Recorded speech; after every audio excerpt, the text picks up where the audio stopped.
Here's just a couple drills I like to use for my heavyweight. Too often I rush through the low point in my first turn and I don't quite get that acceleration to the second turn. So I use this a lot with some of my younger athletes, my newer athletes, is the throwdown drill. I got this from Ryan Vieira. So basically,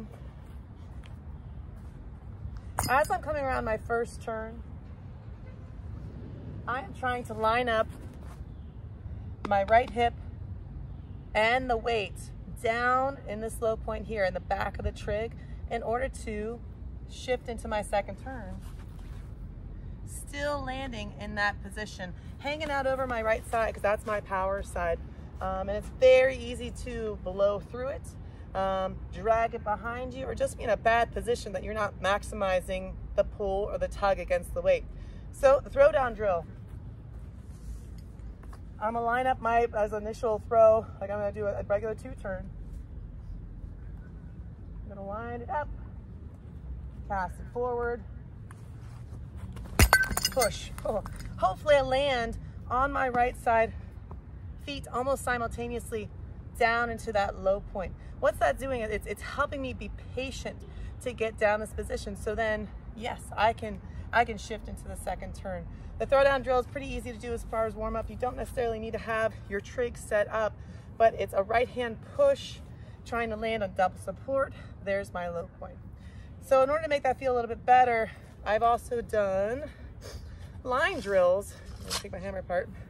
Line drills, same way. I'm gonna put this PVC pipe behind my neck. If you don't have the shoulder mobility, try to get a longer one. But here is my lineup. Turn back, pretend I have the weight. I'm gonna push. Here's my first turn. I'm still hanging out on this right side.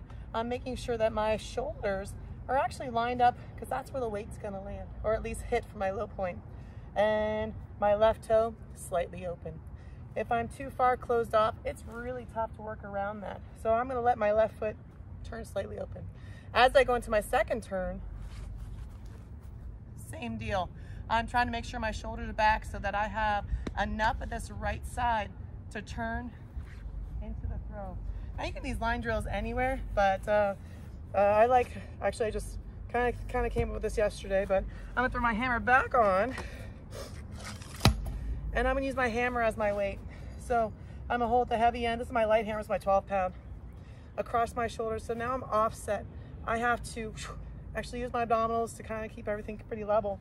But as I start to rotate back around into that first turn, I really feel that tug over, that it's exaggerating how much weight you need to have on the right side. Almost as much, well, maybe a little less, but it mimics how much weight you need to have in this right hand as you come back around. So I can do a full line drill here, here. With this weight, helping to keep me aligned back to the trig. Once you get to that position, there's a lot of double support, 2 feet pushing up into the throw. Once we get that timing down, we can apply that to the lightweight, heavyweight, whatever you're throwing. But that's something I'm working on right now.